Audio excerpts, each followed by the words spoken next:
Niddah Daf Lamed Vav, we're continuing the great machlokes of Rav and Levi. Does a woman have one source of dam, or is it two sources of dam? And we're going to discuss the nafkamina again a little later.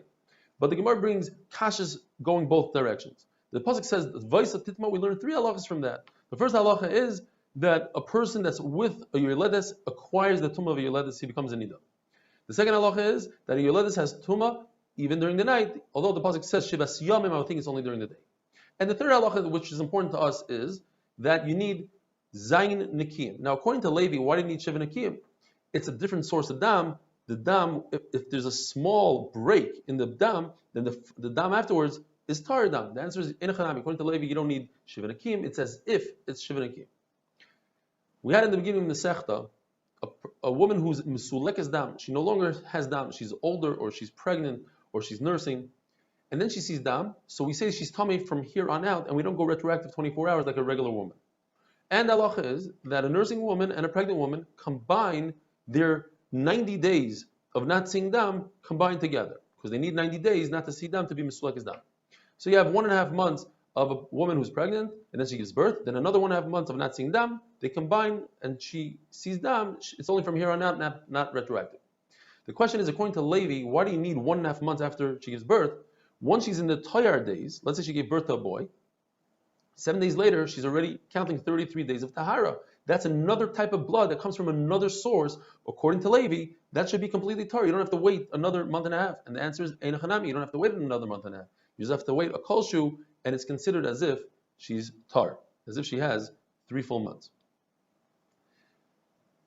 There's a halacha, and it's a very, very strong raya to Levi, and in fact, he's going to use this as his source of halacha. It says in the Mishnah, first Mishnah of the Masechta, Daf Beis, according to everybody, if a woman is coming out of her Tahara days and she sees dam, dayoshata, she just is tummy from that point on and not retroactive.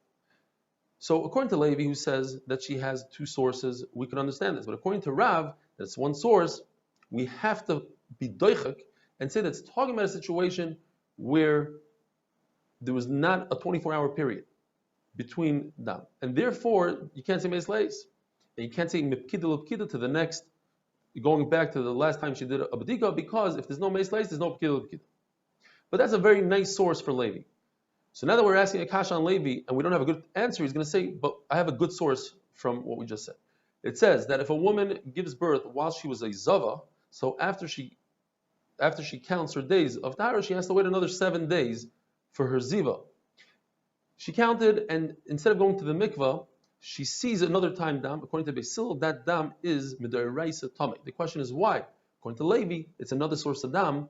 It's as if Rashi says a mashal, as if she had dam from her nose. Obviously, it's not tamei.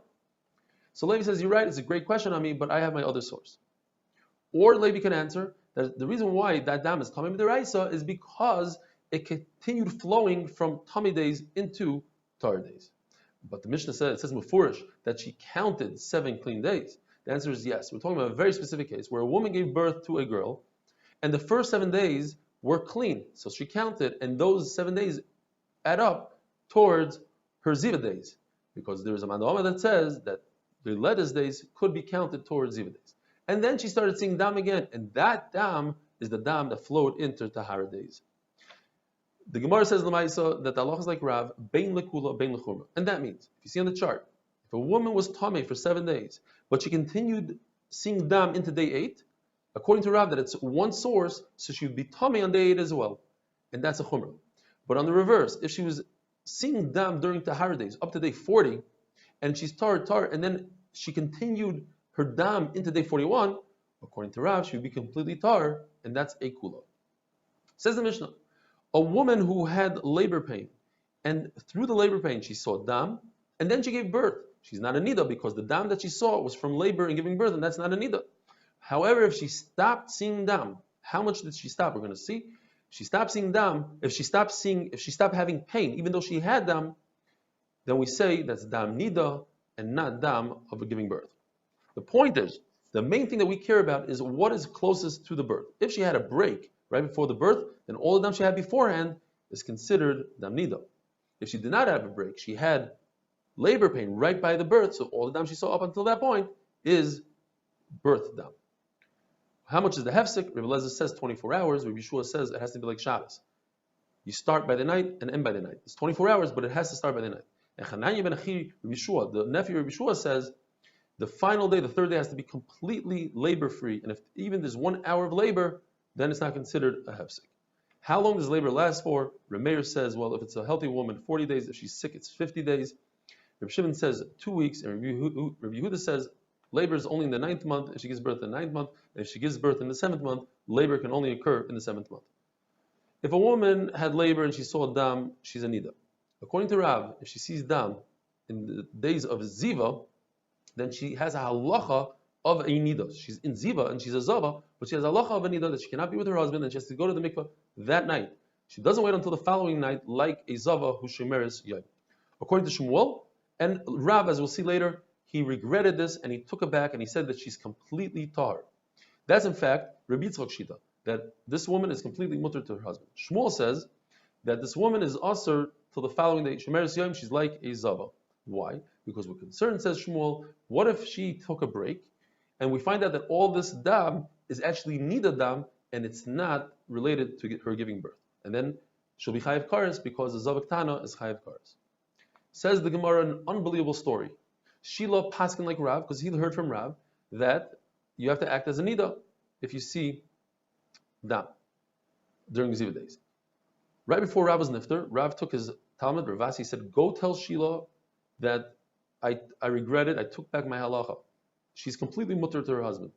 And if he doesn't listen, try to convince him with words. And what he said is garye. But Ravasi heard gadye. And gadye means put him in chayrim. So Ravasi goes to Shila and he says, listen, Rav told me to tell you that he took back his halacha. Says Shila, if so, Rav should have told me directly. I don't trust you. So Ravasi said, well, I'll put you in chayrim. He says, aren't you worried? Aren't you scared of me? I'm like fire, you'll burn. No, Rav told me. He put him in chayrim. Says the Gemara, Ravasi at the end died. Shila heard that he died. He tells his wife, prepare tachrichim for me because I am going to die. I am scared that Ravasi is going to tell Rav on me. In fact, Shila died. And the Gemara says that they put Hadassim on the mita of a mace, and the Hadassim danced from one mita to the other. In other words, they made up, they were in peace, and they were in shalom. Have a wonderful day.